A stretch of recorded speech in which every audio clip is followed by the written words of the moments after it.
ജീവിതത്തിൽ നാം അറിയേണ്ടത്, ദീനുള്ള പെണ്ണിനെയാകണം നമ്മൾ സെലക്ട് ചെയ്യേണ്ടത്. പരിശുദ്ധ ദീൻ നമ്മളോട് പഠിപ്പിച്ചത് എങ്ങനെയാ? സഹോദരങ്ങളെ, ഒരേ ഒരു അനുഭവം പറഞ്ഞിട്ട് ഇൻഷാ അല്ലാഹ് ഞാൻ നിർത്താം. മലപ്പുറം ജില്ലയുടെ ഭാഗത്തുള്ള ഒരു സഹോദരിയെ പറ്റിയാണ് എനിക്ക് പറയാനുള്ളത്. പാലക്കാട് ഭാഗത്തുള്ള പ്രിയപ്പെട്ടവരെ, ഞാൻ അറിയുന്ന ഒരു സയ്യിദുണ്ട്. അവരോട് വല്ലാത്ത സ്നേഹമാണ്, എനിക്ക് ആദരവാ. ആ സയ്യിദ് പലരെയും ഉംറക്ക് കൊണ്ടുപോകാറുണ്ട്. ഒരു പ്രാവശ്യം അവരുടെ ഉംറയിൽ ഒരു ചെറുപ്പക്കാരൻ ഉണ്ടായിരുന്നവത്രേ. മലപ്പുറം ജില്ലയുടെ ഭാഗത്തുള്ള ചെറുപ്പക്കാരനാണ്. തങ്ങളെ കൂടെ ഉംറക്ക് പോവുകയാണ്. പരിശുദ്ധമായ മക്കയിലെത്തിയപ്പോ, പരിശുദ്ധമായ ഉംറ നിർവഹിക്കാൻ പവിത്രമായ മണ്ണിലെത്തിയപ്പോ, ആ ചെറുപ്പക്കാരൻ വല്ലാതെ കരയുന്നു.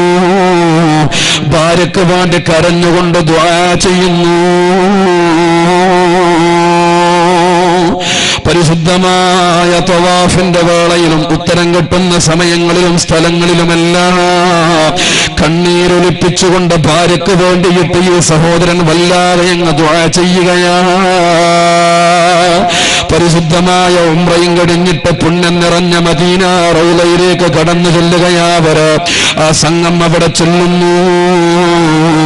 പുണ്യനബി സല്ലല്ലാഹു അലൈഹി വസല്ലമ തങ്ങൾക്ക് സലാം പറഞ്ഞിട്ട് റൗളയുടെ ഭാഗത്തേക്ക് കയറി ചെല്ലുന്നു.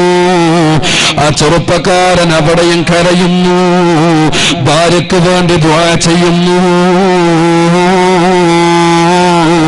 തങ്ങൾക്ക് എന്തെന്നില്ലാത്ത ആശങ്ക വന്നു, സംശയം വർദ്ധിച്ചു.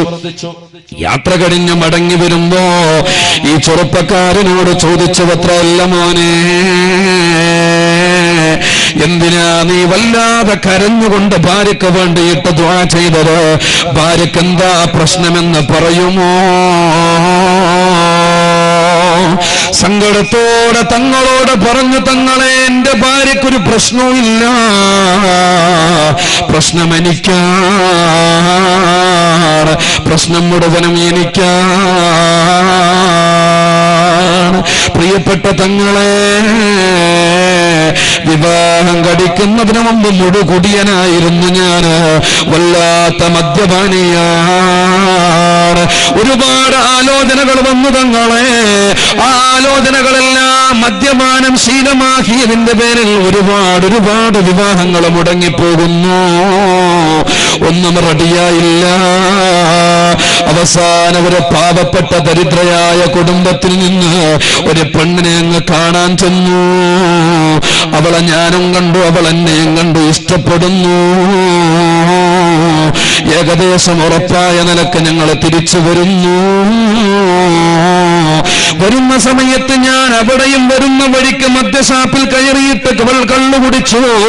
മദ്യം വാങ്ങി കുടിച്ചിട്ട് ഞാൻ എന്റെ ബൈക്കെടുത്ത് വീട്ടിലേക്ക് വരുമ്പോ നിയന്ത്രണം വിട്ട് എന്റെ വാഹനം പോസ്റ്റിലിടിച്ചു. തങ്ങളെ, എന്റെ ബോധം നഷ്ടപ്പെട്ടു. ഞാൻ വലിയ അപകടത്തിൽപ്പെട്ടു. കണ്ണിന്റെ ഭാഗം എനിക്ക് തകർന്നുപോയി. ദിവസങ്ങളോളം ഹോസ്പിറ്റലിൽ കിടക്കേണ്ടി വന്നു. അവിടെ കൊണ്ടുപോയി അഡ്മിറ്റ് ചെയ്തു. അവിടെ കിടന്നു ഒരുപാട് ദിവസങ്ങളോളം.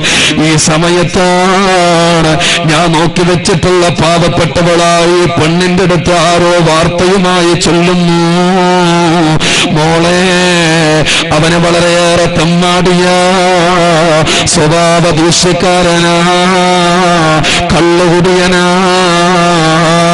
അപകടം പറ്റിയിട്ട് ഹോസ്പിറ്റലിലാണുള്ളത്, അവനുമായിട്ടുള്ള ബന്ധം വേണ്ട. ഈ ചെറുപ്പക്കാരിയോട് എന്നെ പറ്റിയിട്ടുള്ളതെല്ലാം പറഞ്ഞു കൊടുത്തപ്പോ സാധുവായ എന്റെ ഭാര്യ അവരോട് പറഞ്ഞത്രേ, ഒരു പക്ഷേ നിങ്ങളെ പറയുന്നത് ശരിയാകാം, എനിക്കറിഞ്ഞൂടാ. അതെ, ഞാനൊരു ആഗ്രഹം മനസ്സിൽ ഉദ്ദേശിച്ചുകൊണ്ട്, ഞാനൊരു ആഗ്രഹം എന്റെ മനസ്സിൽ ഉദ്ദേശിച്ചുകൊണ്ട് ഞാൻ റബ്ബിനോട് ദുആ ചെയ്തിട്ടുണ്ട്. പലരുടെയും മുന്നിലെ മണവാട്ടിയായിട്ട് അണിഞ്ഞൊരുങ്ങിയിട്ട് നിൽക്കേണ്ടുന്ന അവസ്ഥ വരുത്തല്ല അല്ലാ. ഈ ദുനിയാവിൽ ഒരേ ഒരു ചെറുപ്പക്കാരന്റെ മുന്നിൽ മാത്രം അല്ലാഹുവേ, അവനെത്ര മോശക്കാരനായാലും എന്നിലേക്ക് എത്തുമ്പോ, എന്നിലേക്ക് ചേരുമ്പോ അവന്റെ സ്വഭാവത്തെ നീ നന്നാക്കണയല്ലോ.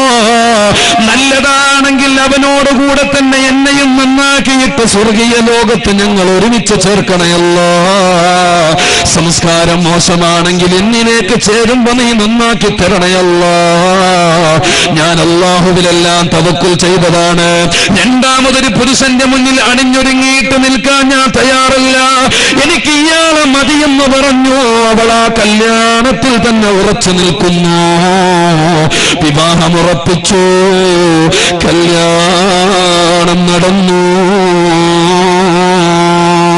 മധുവിധു ആഘോഷിക്കുന്ന മധുരമായ മണിയറയിൽ ആദ്യരാത്രിയിലേക്ക് ആ ചെറുപ്പക്കാരൻ കയറി വരുന്നു. അവനവിടെ സന്തോഷത്തോടെ ഇരിക്കുന്നു.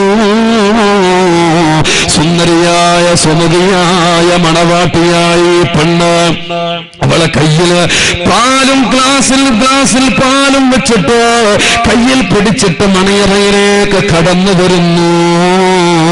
കയറിയപാട് ഭർത്താവിന്റെ മുഖത്തേക്ക് നോക്കി പുഞ്ചിരിയോടെ അവളെ പറഞ്ഞു, അസ്സലാമു അലൈക്കും വറഹ്മത്തുള്ളാഹ്.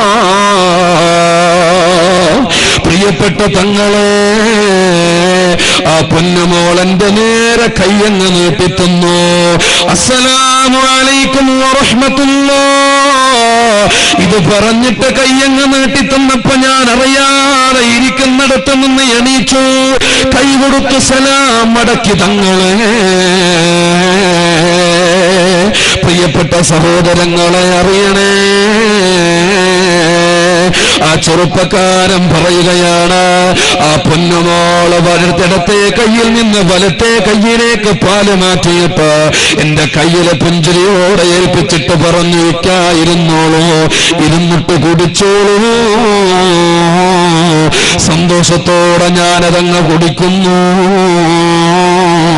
അവളെ കയ്യിലെ ബാക്കി വെച്ചിട്ട് കൊടുത്തപ്പോ അവളും അവിടെ ഇരുന്നിട്ട് കുടിച്ചു. തങ്ങളെ, ഇത് കഴിഞ്ഞപ്പോ എന്റെ അടുത്തിരിക്കുന്ന ഭാര്യ എന്നോട് പറയുകയായിക്കാ, ഈ ഒരു ദാമ്പത്യ ജീവിതം നമ്മൾക്ക് തന്നത് അല്ലാഹുവാണല്ലോ.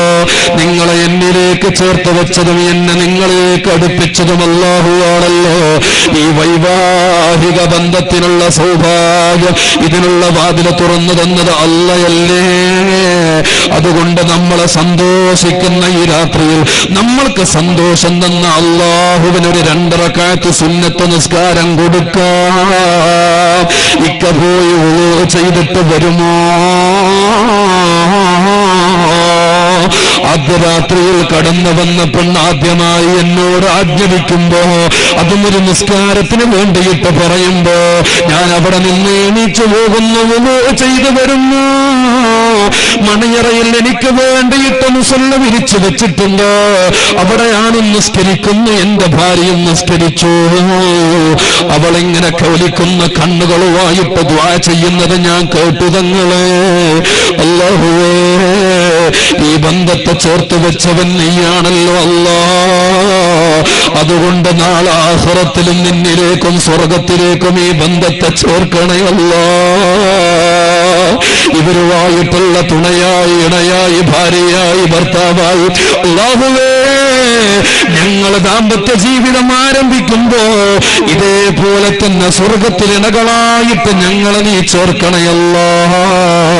അവളിങ്ങനെ കരഞ്ഞുകൊണ്ട് ദുആ ചെയ്യുന്നത് ഞാൻ കേട്ടു. കിടന്നുറങ്ങാൻ വേണ്ടി പോവുകയാണ്. അവൾ എന്റെ കയ്യും പിടിച്ചിട്ട് അവളെ നെഞ്ചത്തേക്ക് ചേർത്ത് വെച്ചിട്ട് പറയാണ്, ഇക്കാ ഇന്നലെ വരെ എനിക്ക് നിങ്ങളെ കാണൽ ഹറാമാണ്, നിങ്ങൾക്ക് എന്നെ കാണൽ ഹറാമാണ്, എന്നോട് മിണ്ടൽ ഹറാമാണ്, നിങ്ങളോട് സംസാരിക്കൽ ഹറാമാണ്, തൊടലും ഹറാമാ, നമ്മുടെവായിട്ടുള്ള ഒരു ബന്ധവും ഇന്നലെ വരെ പാടില്ലല്ലോ, ഇന്നങ്ങനെയല്ലല്ലോ, നമ്മൾ ഒരുമിച്ചല്ലോ, കാണാൻ പറ്റുന്നവരായല്ലോ, കാണേണ്ടവരായി മാറിയല്ലോ, ചേരേണ്ടവരായി മാറിയല്ലോ, ശരീരത്തോട് ശരീരം ചേർത്ത് വെക്കുന്ന ബന്ധമായി മാറിയല്ലോ. ഇക്കാ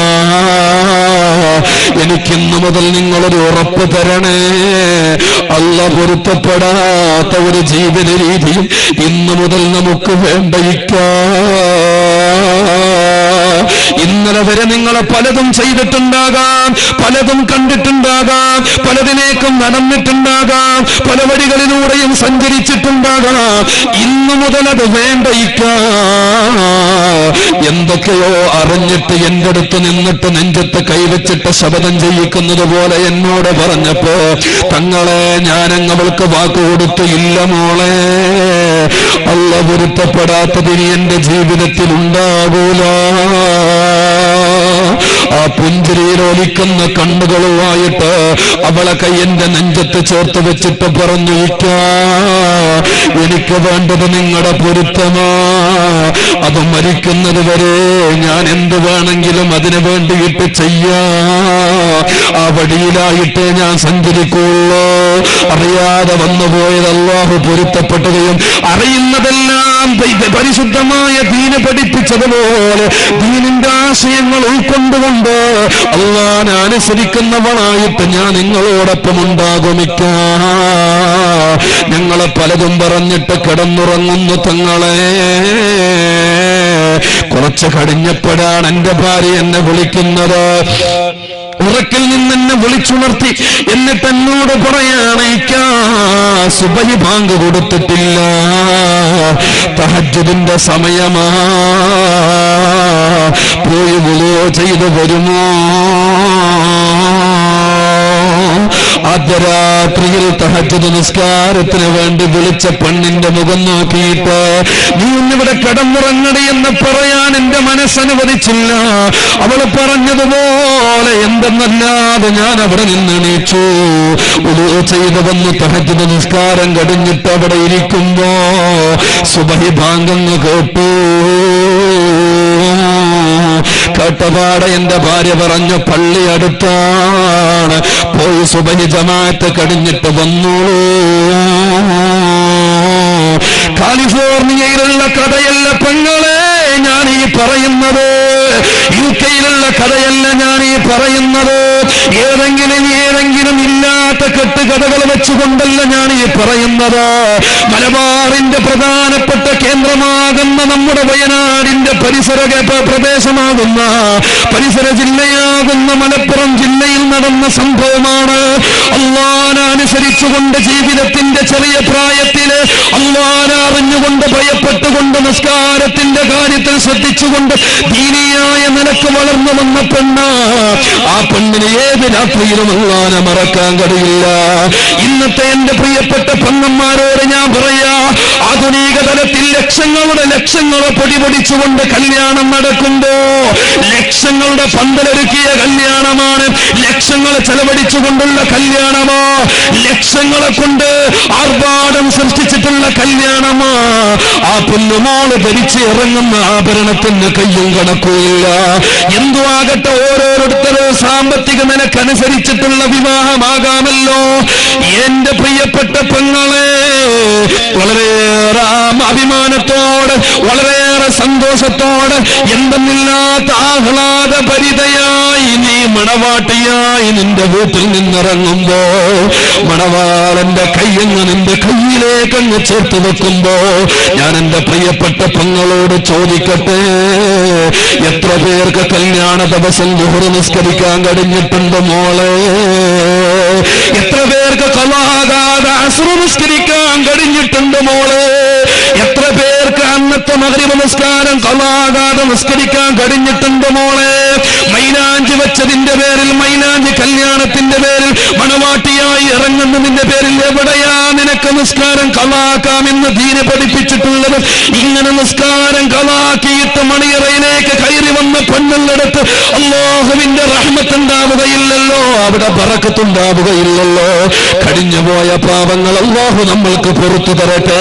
ഇനിയെങ്കിലും നിങ്ങളുടെ മക്കളോട് നിങ്ങളെ പ്രോമിസ് ചെയ്യണം, പ്രോമിസ് ചെയ്യണം. എന്റെ പ്രിയപ്പെട്ടവരെ, എന്താ നിങ്ങളെ പ്രോമിസ് ചെയ്യേണ്ടത്?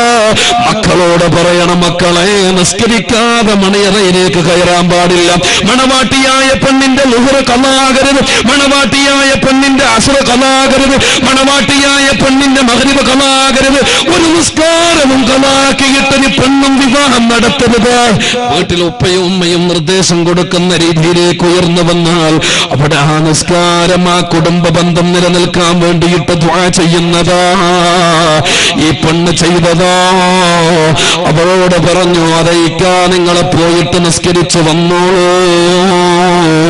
തങ്ങളെ അന്ന് തുടങ്ങിയ തഹജ്ജുദ് നിസ്കാരം, അന്ന് തുടങ്ങിയ സുബഹി ജമാഅത്ത് നിസ്കാരം ഇതുവരെ എനിക്ക് നഷ്ടപ്പെട്ടിട്ടില്ല. വെള്ളിയാഴ്ച ജുമാക്ക് മാത്രം പോയി ശീലമുള്ള, അതും അവസാനം പോയി ആദ്യം ഇറങ്ങി ഓടി ശീലമുള്ള ഞാനിതാ സുബഹി നമസ്കാരം പോലും കളാക്കാത്തവനായി, ജമാഅത്ത് ഒഴിവാക്കാത്തവനായിട്ട് ഇന്നും കഴിയാൻ കാരണം, തഹജ്ജുദ് നിസ്കരിക്കാൻ കാരണം എന്റെ ജീവിതത്തിലേക്ക് കടന്നു വന്ന പെണ്ണാ.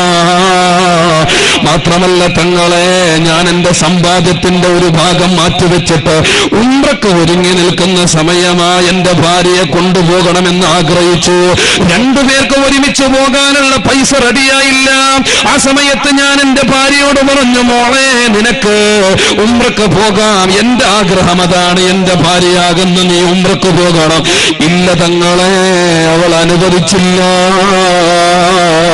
എന്റെ കൈയങ്ങ് ശരീരമങ്ങ് കെട്ടിപ്പിടിച്ച് ചേർത്ത് വെച്ചിട്ട് പറഞ്ഞു, പോകാൻ ആഗ്രഹമില്ലാഞ്ഞിട്ടല്ല, മക്കയും കഅബയും അതിന്റെ പരിസരവും അനുഗ്രഹിക്കപ്പെട്ട സ്ഥലങ്ങളും മദീനയും പരിശുദ്ധമായ റൗളയും കാണാൻ മോഹമില്ലാഞ്ഞിട്ടല്ല. എന്നെക്കാളും കാണേണ്ടതും ഇഷ്ടപ്പെടേണ്ടതും എത്തേണ്ടതും നിങ്ങളാ. അതുകൊണ്ട് എന്റെ നിങ്ങൾ അവിടെ ചെല്ലണം. അവിടെ എത്തിയ പാടെ നിങ്ങൾ ചെയ്യേണ്ടത് എനിക്ക് വേണ്ടി പ്രാർത്ഥിക്കലാ. ഞാൻ ഉംറ ചെയ്തതിനേക്കാളും എനിക്ക് കിട്ടുന്ന സന്തോഷം എന്റെ അവിടെ ചെന്നിട്ട് ആ മണ്ണിൽ ചെന്ന് എനിക്ക് വേണ്ടി ദുആ ചെയ്യുന്നതാ. ആ ദുആയാണ് ഞാൻ ആഗ്രഹിക്കുന്നത് എന്ന് പറഞ്ഞിട്ട് എന്നെ യാത്രയാക്കിയ പെണ്ണിന് വേണ്ടിയിട്ട് ഞാനല്ലാതെ പിന്നാരാ ദുആ ചെയ്യേണ്ടത് തങ്ങള്? അതുകൊണ്ടാണ് ഞാൻ ഈ കരഞ്ഞുകൊണ്ട് എന്റെ ഭാര്യയെ ഓർത്തിട്ട് ദുആ ചെയ്യുന്നത്. ഇതുപോലെ നമ്മുടെ ദാമ്പത്യ ജീവിതത്തിലും ഉണ്ടാകണേ. മക്കളെ ദീനിയായ നിലക്ക് വളർത്തണേ.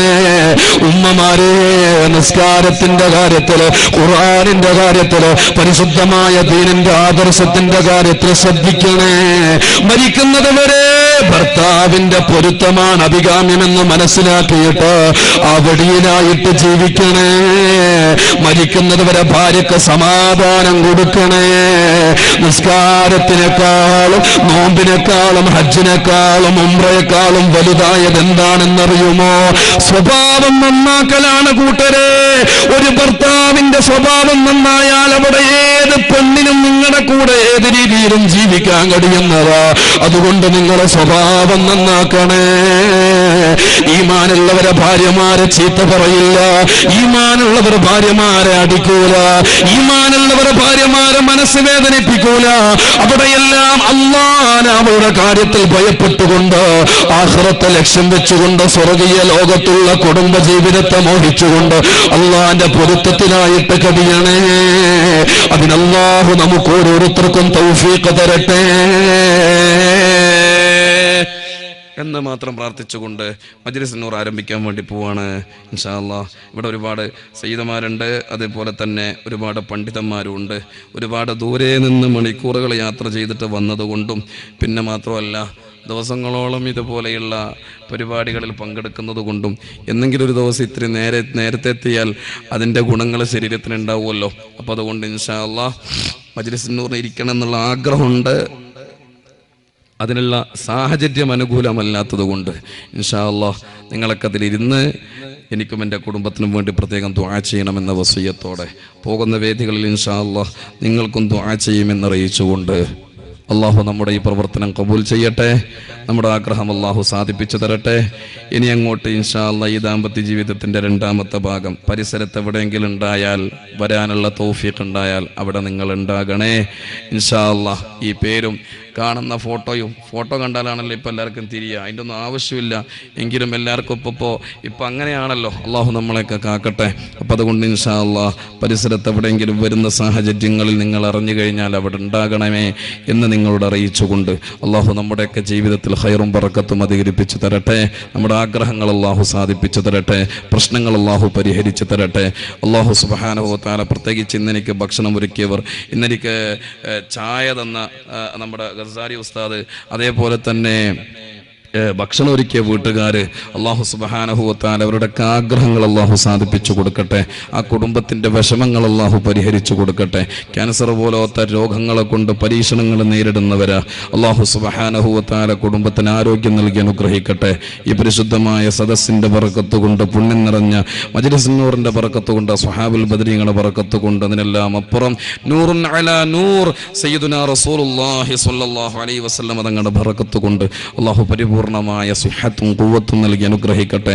ആഗ്രഹിച്ചതുപോലെ അവർക്കൊക്കെ ഹജ്ജും ഉംറയും ജീവിതത്തിൽ നിർവഹിക്കാൻ അള്ളാഹു തൗഫീഖ് നൽകി അനുഗ്രഹിക്കട്ടെ ഇൻഷാ അല്ലാഹ്. നിങ്ങൾ ഓരോരുത്തരും എനിക്ക് എൻ്റെ കുടുംബത്തിനും ദുആ ചെയ്യണമെന്ന വസിയത്തോടെ പോകുന്ന വേദികളിൽ ഇൻഷാ അല്ലാഹ് നിങ്ങൾക്കും ദുആ ചെയ്യുമെന്ന് അറിയിച്ചുകൊണ്ട് എല്ലാവരും ഞാൻ ചൊല്ലുന്നത് പോലെ ചൊല്ലുക. സുബ്ഹാനക അല്ലാഹുമ്മ വബിഹംദിക അശ്ഹദു അല്ലാ ഇലാഹ ഇല്ലാ അൻത അസ്തഗ്ഫിറുക വഅതൂബു ഇലൈക. وآخر دعوانا الحمد لله رب العالمين. السلام